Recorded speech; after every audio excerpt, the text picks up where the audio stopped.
بسم الله الرحمن الرحيم والنجم إذا هوى ما ضل صاحبكم وما غوى وما ينطق عن الهوى إن هو إلا وحي يوحى.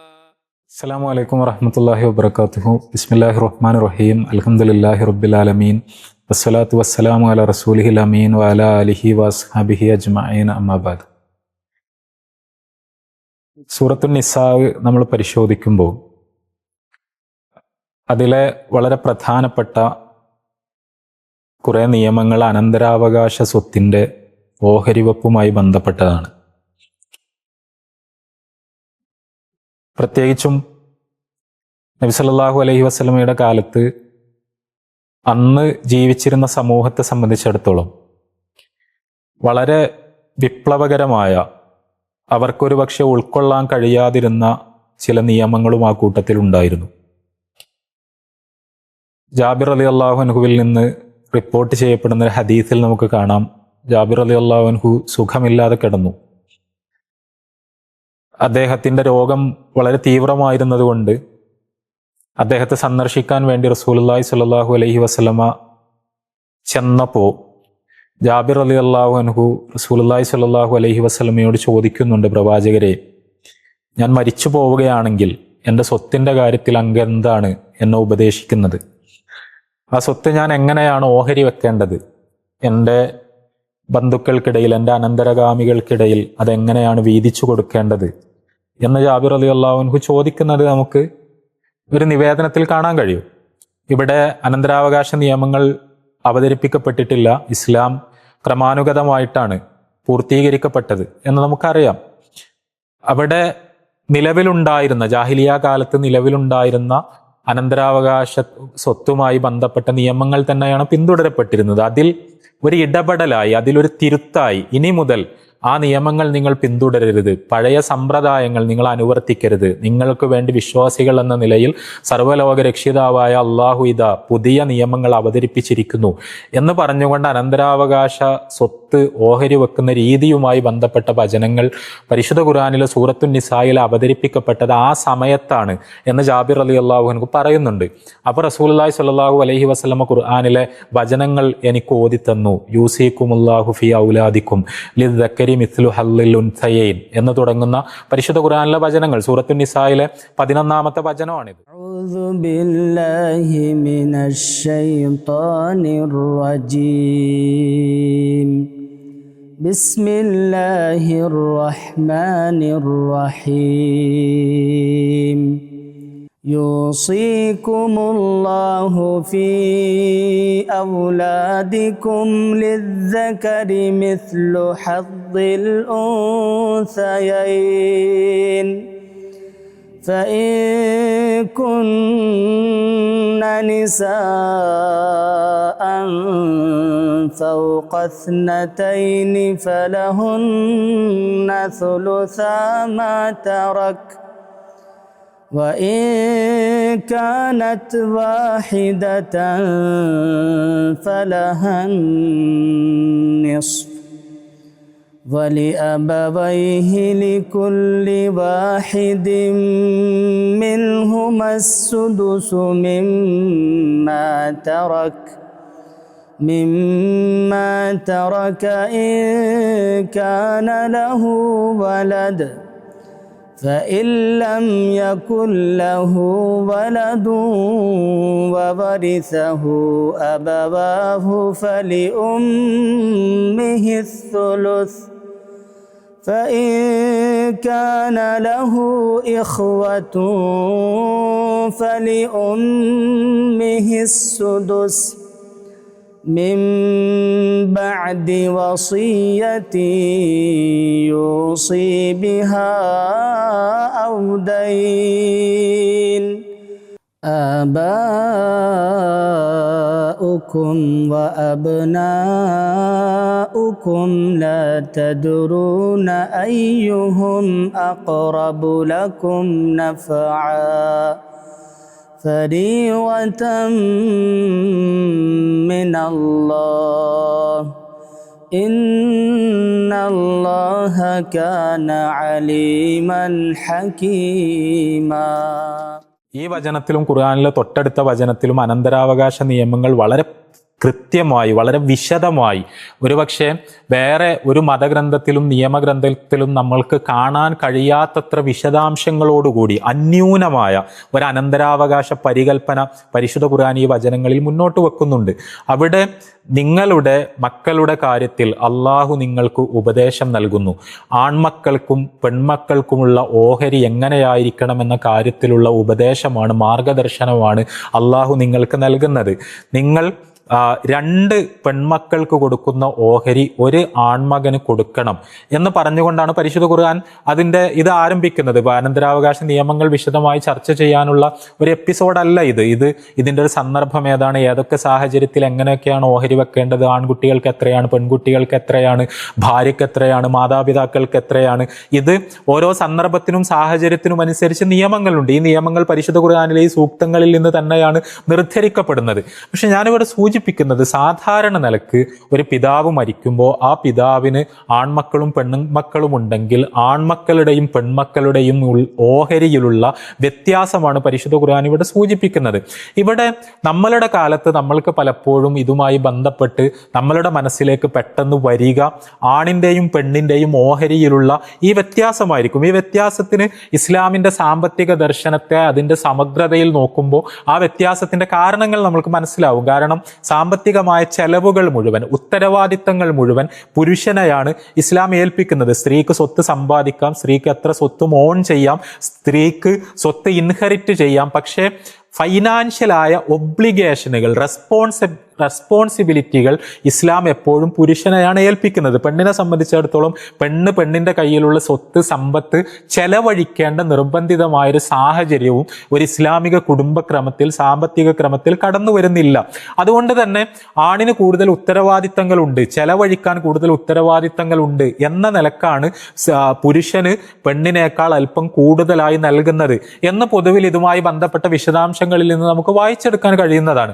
പക്ഷെ ഞാൻ സൂചിപ്പിക്കുന്നത്, സൂറത്തു നിസായിലെ ഈ വചനങ്ങൾ റസൂലുള്ളാഹി സ്വല്ലല്ലാഹു അലൈഹി വസല്ലമയുടെ കാലത്ത് അവതരിപ്പിക്കപ്പെട്ട സമയത്ത് വലിയ ആഘാതമാണ് ഇതാ സമൂഹത്തിൽ ഉണ്ടാക്കിയത്.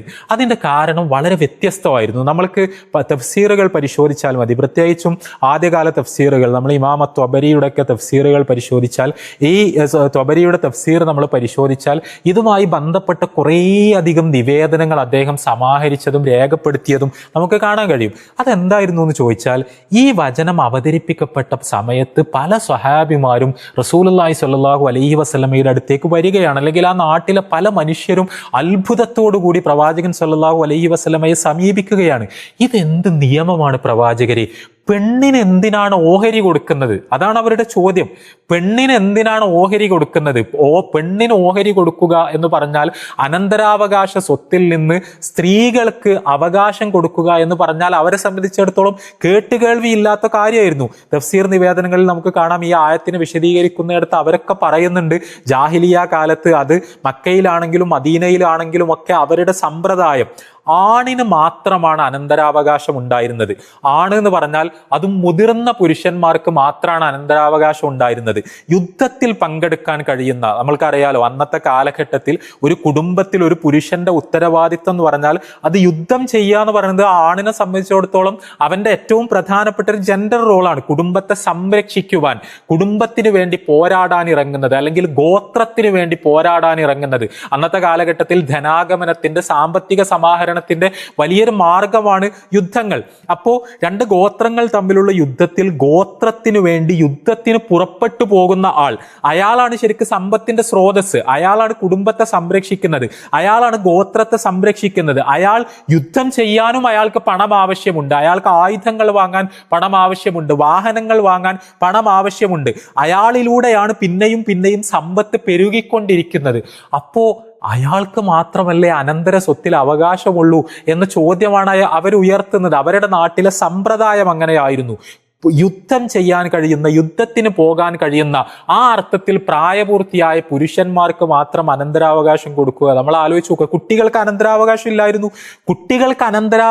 ഇല്ലായിരുന്നു. ഇത് വളരെ പ്രധാനപ്പെട്ട ഒരു കാര്യമാണ്. ചെറിയ കുട്ടികൾക്ക്, യുദ്ധത്തിന് പോകാൻ പ്രായമായിട്ടില്ലാത്തവർ, ആൺകുട്ടികളാണെങ്കിൽ പോലും അവരുടെ പിതാക്കൾ മരിച്ചുപോയാൽ അനന്തരാവകാശം ഇല്ലായിരുന്നു. അനാഥ കുട്ടികളുടെ കാര്യത്തിൽ പരിശുദ്ധ ഖുർആനിന് ഇത്രയധികം സംസാരിക്കേണ്ടി വരുന്നത് അവർക്ക് കൂടി അനന്തരാവകാശം വകവെച്ചു കൊടുത്ത ശേഷം, പഴയ ജാഹിലി സമ്പ്രദായങ്ങൾ അവരുടെ മനസ്സിൽ ഉണ്ടായിരുന്നത് കൊണ്ടാണ് നമ്മൾ കഴിഞ്ഞ എപ്പിസോഡിൽ ചർച്ച ചെയ്ത രീതിയിൽ പരിശുദ്ധ ഖുർആനിന് അനാഥ കുട്ടികളുമായി ബന്ധപ്പെട്ട ഈ കാര്യങ്ങൾ ഇത്രയും വിശദമായി സംസാരിക്കേണ്ടി വരുന്നത്.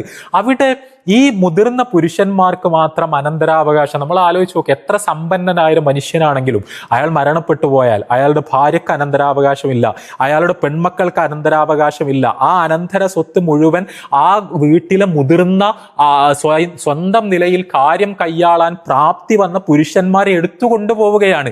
ഈ പെൺകുണ്ണുങ്ങൾ മുഴുവൻ, ഈ സ്ത്രീകൾ മുഴുവൻ അനന്തരാവകാശത്തിൽ നിന്ന് പരിപൂർണമായും പുറത്താവുകയാണ്. അവിടെ പരിശുദ്ധ ഖുർആൻ ഈ ചോദ്യങ്ങളെയും ഈ ആശങ്കകളെയും ഈ സംശയങ്ങളെയും എല്ലാം സമ്പൂർണമായി നിരാകരിച്ചുകൊണ്ട് ഒരു പ്രിൻസിപ്പിളായി പരിശുദ്ധ ഖുർആൻ പഠിപ്പിക്കുകയാണ്. അങ്ങനെയല്ല, നിങ്ങളുടെ കുടുംബത്തിലെ സ്ത്രീകൾക്കും പുരുഷന്മാർക്കും സ്വത്തിൽ അവകാശമുണ്ട്. നിങ്ങളുടെ ആൺമക്കൾക്കും പെൺമക്കൾക്കും അവകാശമുണ്ട്. എല്ലാ തരത്തിലുള്ള സാമ്പത്തികമായ ഉത്തരവാദിത്തങ്ങളും ആണുങ്ങളാണ് നിർവഹിക്കേണ്ടത്, ആൺമക്കളാണ് നിർവഹിക്കേണ്ടത്. അതുകൊണ്ട് അവർക്ക് അല്പം കൂടുതൽ നൽകണം എന്നതല്ലാതെ സ്ത്രീകളെ ഒരിക്കലും നിങ്ങൾക്ക് അനന്തരാവകാശത്തിൽ നിന്ന് മാറ്റി നിർത്താൻ കഴിയില്ല. അവർക്ക് അനന്തരാവകാശത്തിൽ വളരെ നിർണിതമായ ഒരു ഓഹരിയുണ്ട് എന്നാണ് പരിശുദ്ധ ഖുർആൻ ഇവിടെ കൃത്യമായി പഠിപ്പിക്കുന്നത്. ഇത് അനന്തരാവകാശവുമായി ബന്ധപ്പെട്ട പരിശുദ്ധ ഖുർആനിന്റെ വളരെ പ്രഖ്യാതമായ ഒരു നിലപാടാണ്. സൂറത്തുൻ നിസായിലെ തന്നെ മറ്റൊരു വചനത്തിൽ ഇത് വളരെ ചുരുക്കി ഖുർആൻ പ്രഖ്യാപിക്കുന്നത് നമുക്ക് കാണാൻ കഴിയും. ലിർരിജാലി നസീബും മിമ്മാ തറകൽ വാലിദാനി വൽ അഖറബൂന വലിന്നിസാഇ നസീബ് وللنساء نصيب مما ترك الوالدان والأقربون مما قل منه أو كثر نصيبا مفروضا. സ്വന്തം മാതാപിതാക്കളും അടുത്ത ബന്ധുക്കളും ഉപേക്ഷിച്ചു പോയ സ്വത്തിൽ നിന്ന് സ്ത്രീകൾക്ക്, പുരുഷന്മാർക്ക് നിശ്ചിതമായ ഒരു ഓഹരിയുണ്ട്. വലിന്നിസാഇ നസീബും മിമ്മാ തറക്കൽ വാലിദാനി വൽ അഖറബൂൻ. ഇതേപോലെ തന്നെ സ്ത്രീകൾക്കും അവരുടെ മാതാപിതാക്കളും അടുത്ത ബന്ധുക്കളും വിട്ടേച്ചു പോയതിൽ നിന്ന് അവർക്ക് നിർണിതമായൊരു ഓഹരിയുണ്ട് എന്ന് പരിശുദ്ധ ഖുർആൻ വളരെ കൃത്യമായി അനൗൺസ് ചെയ്യുന്നതാണ് നമ്മളിവിടെ കാണുന്നത്. ലോകാവസാനം വരെയുള്ള വിശ്വാസികൾക്കുള്ള മാർഗദർശനമായി പരിശുദ്ധ ഖുർആൻ പറയുകയാണ്. ഇതൊരു പ്രിൻസിപ്പിളായി, ഒരു തത്വമായി നിങ്ങൾ സ്വീകരിക്കണം. ജാഹിലിയ കാലഘട്ടത്തിന്റെ ആ ഒരു അറോഗൻസ്, പുരുഷന്മാർ മാത്രം സ്വത്ത് മുഴുവൻ എടുത്തുകൊണ്ടുപോകുന്ന ആ ഒരു അറോഗൻസ്, അത് വിശ്വാസികൾക്ക് അനുവദനീയമല്ല. നിങ്ങൾ സ്ത്രീകൾക്ക് സ്വത്ത് കൊടുക്കണം, ഔദാര്യമായി കൊടുക്കണമെന്നല്ല, എന്തെങ്കിലും കൊടുക്കണമെന്നല്ല, നിർണിതമായൊരു ഓഹരി. ആ ഓഹരി നിങ്ങൾ നിശ്ചയമായും കൊടുത്തിരിക്കണം. സാമ്പത്തികമായ ഉത്തരവാദിത്തങ്ങളൊന്നും ഇല്ലെങ്കിൽ പോലും അവരുടെ ഇഷ്ടപ്രകാരം, അവർക്ക് അവരുടെ ആവശ്യങ്ങൾക്ക്, അവരുടെ ആഗ്രഹപ്രകാരം ചെലവഴിക്കാനായി, അവരുടെ തന്നെ അധീനതയിലുള്ള സ്വത്തായി അവരുടെ ഭർത്താക്കളിൽ നിന്നും, അവരുടെ മാതാപിതാക്കളിൽ നിന്നും, അവരുടെ അടുത്ത ബന്ധുക്കളിൽ നിന്നുമെല്ലാം അവർക്കത് കിട്ടിയേ തീരൂ. അവരുടെ രക്തബന്ധം, അവരുടെ വൈവാഹിക ബന്ധം അത് അനിവാര്യമാക്കി തീർക്കുന്നുണ്ട്. അതവരുടെ റൈറ്റാണ് എന്ന് പരിശുദ്ധ ഖുർആൻ പഠിപ്പിക്കുന്നതാണ് നമ്മൾക്കിവിടെ കാണാൻ കഴിയുന്നത്. റസൂലുള്ളാഹി സ്വല്ലല്ലാഹു അലൈഹി വസല്ലമ മദീനയിൽ ഉണ്ടാക്കിയ വളരെ വലിയ ഒരു സാമ്പത്തിക സാമൂഹിക വിപ്ലവമായിരുന്നു ഇത്. പെണ്ണവകാശങ്ങൾക്ക് വേണ്ടി, പെണ്ണിന്റെ സാമ്പത്തികമായ റൈറ്റിനു വേണ്ടി ഇത്രയധികം സംസാരിച്ച ഒരു ആത്മീയ നേതാവിനെ, ഒരു പ്രവാചകനെ നമ്മൾക്ക് ചരിത്രത്തിൽ കാണാൻ കഴിയില്ല. തീർച്ചയായും റസൂലുള്ളാഹി സ്വല്ലല്ലാഹു അലൈഹി വസല്ലമ നടത്തിയ ഈ ഇടപെടലുകളിൽ നിന്ന് നമ്മൾ പാഠം പഠിക്കുക. പ്രവാചകൻ സ്വല്ലല്ലാഹു അലൈഹി വസല്ലമയുടെ ഈ മാതൃക നമ്മൾ ലോകത്തിന് മുന്നിൽ തുറന്നു വെക്കുക. അള്ളാഹു അനുഗ്രഹിക്കുമാറാവട്ടെ.